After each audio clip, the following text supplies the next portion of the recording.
अस्सलामुअलैकुम, कैसे हैं आप सब लोग। आई होप कि सब ठीक ठाक होंगे। चलिए आज का लेसन शुरू करते हैं। लेसन शुरू करने से पहले प्लीज़ आप मेरे चैनल को सब्सक्राइब करना ना भूलिएगा और मुझे लाइक भी कर दीजिएगा ताकि मैं आने वाली वीडियो आप तक पहुंचा सकूं और आपकी भी हेल्प हो जाए, इसी तरह मेरी भी हेल्प हो जाएगी।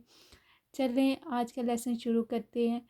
जर्मन ज़ुबान में भी इंग्लिश की तरह के 3 आर्टिकल्स पाए जाते हैं। पिछला तो आपने याद किया होगा, आपको सारी समझ आ गई होगी कि इनकी आवाज़ों के बारे में या जिधर भी जो भी लफ्ज़ लिखा होगा तो आपको पता चल गया होगा कि इसे किस तरह बुलाना है। आज हम आर्टिकल्स के बारे में पढ़ेंगे। तो जिस तरह इंग्लिश में ही शी इट है, इसी तरह जर्मन में दिया दी दस लगाया जाता है। हर वाहिद मुज़क्कर से पहले यानी कि किसी भी लड़के से पहले दिया लगाया जाएगा। अगर किसी लड़के का जिक्र हो रहा है या आपने उसका नाम नहीं लिखा तो उससे पहले ही लगाते हैं। इसी तरह इधर दिया लगाया जाएगा। इस हर वाहिद मोनस से पहले शी लगाया जाता है। जैसे कि हम किसी लड़की की बात कर रहे हैं, वो ऐसी थी, वो ऐसे ये करती है, ये वो, तो शी लगता है। उसी तरह जर्मन ज़ुबान में दी लगेगा। हर वाहिद बेजान से पहले दस लगाया जाता है। जैसे कि इट लगता है, इसी तरह दस लगाया जाएगा। ही, शी, इट, इस ये मैंने वाज़ह करके लिखा हुआ है। इसी तरह दिया दी दस लगाया जाएगा। आगे बढ़ते हैं। जमा बनाने के तरीके। जमा चाहे मोनस की हो या मुज़क्कर की हो या बेजान चीज़ की हो, इससे पहले दी लगता है। इसम मुज़क्कर हो या मोनस हो या जानवर हो या बेजान, जमा बनाने से पहले हरफ तनकीद दी लगेगा। किसी भी चीज़ की जमा हो, अगर ज़्यादा जानवर हैं, अगर ज़्यादा लोग हैं, अगर ज़्यादा चीज़ें हैं, कुछ भी हो, बेजान चीज़ें हैं या जानदार चीज़ें हैं, उससे पहले दी लगाया जाएगा। अच्छा, ही के लिए दिया, शी के लिए दी और बेजान चीज़ के लिए दस लगाया जाएगा। इसी तरह इन तीनों में से भी अगर चीज़ जमा में है या इंसान जमा में है तो उससे पहले दी ही लगाया जाएगा। जमा बनाने से पहले हरफ तनकीद दी लगता है। इसम के आखिर में अगर ई हो तो एन लगाने से भी जमा बन जाता है। अगर एंड एंड पे ये देखें, इधर ई एन लगा के जमा बनाया जाता है। ये चीज़ें मैं बाद में आपको पढ़ाऊँगी। आखिर में ई एन लगने से भी जमा बन जाता है। आखिर में ई आर लगने से, लफ्ज़ के आखिर में ई आर लगता है तो उससे भी जमा बन जाता है। आखिर आखिर में सिर्फ ई लगाने से भी जमा बन जाता है और आखिर में एस लगाने से भी जमा बन जाता है। जैसे कि इधर है दी फ्रेंड, ई तो पढ़ा गया, इससे हो गया फ्रेंड के एक होता। अगर ई है तो जमा बन गया।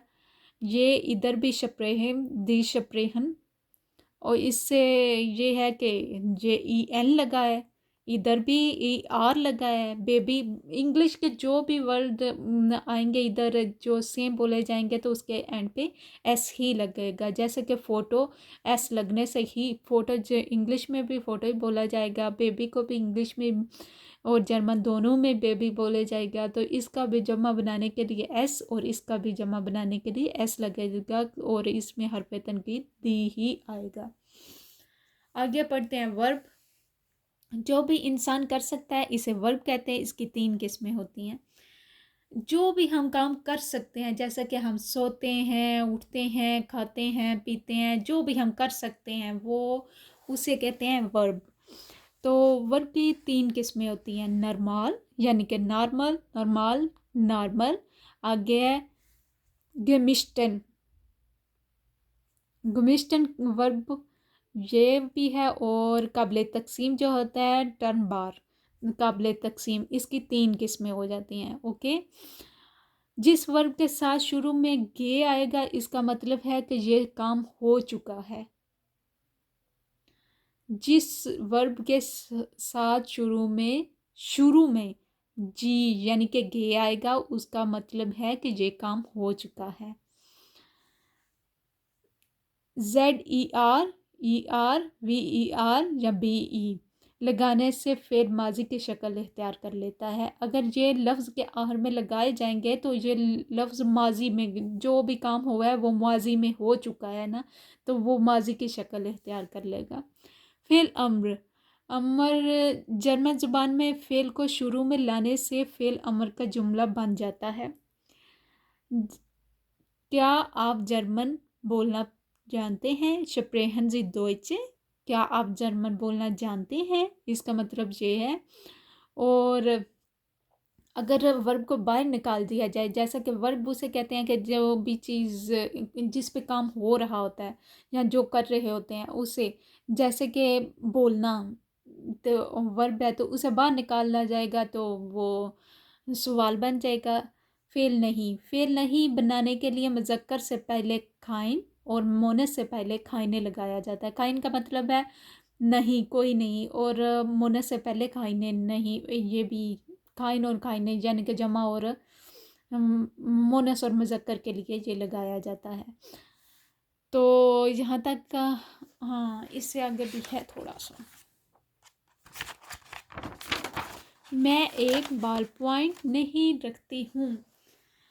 इस हाबे खाई ने खुली, नहीं रखती हूँ क्योंकि ये लड़की कह रही है तो इसकी जगह पे खाइने लगेगा। अगर जो कोई लड़का बोल रहा होता तो खाइन लगता। इस हाबे खाइन खुली, कुली बार पॉइंट को कहते हैं। और इस समय ज़मीर सब्जेक्ट को जर्मन ज़ुबान में पर्सनल प्रनोन कहते हैं। नाम की जगह इस्तेमाल होने वाले लफ्ज़ को कहा जाता है पर्सनल प्रनोन। तो आज के लिए इतना ही काफ़ी है। तो अगली वीडियो के लिए बने रहिए। इंशाल्लाह अगली वीडियो जल्दी आएगी। अगला पार्ट देखना मत भूलिएगा और सब्सक्राइब करना भी मत भूलिएगा।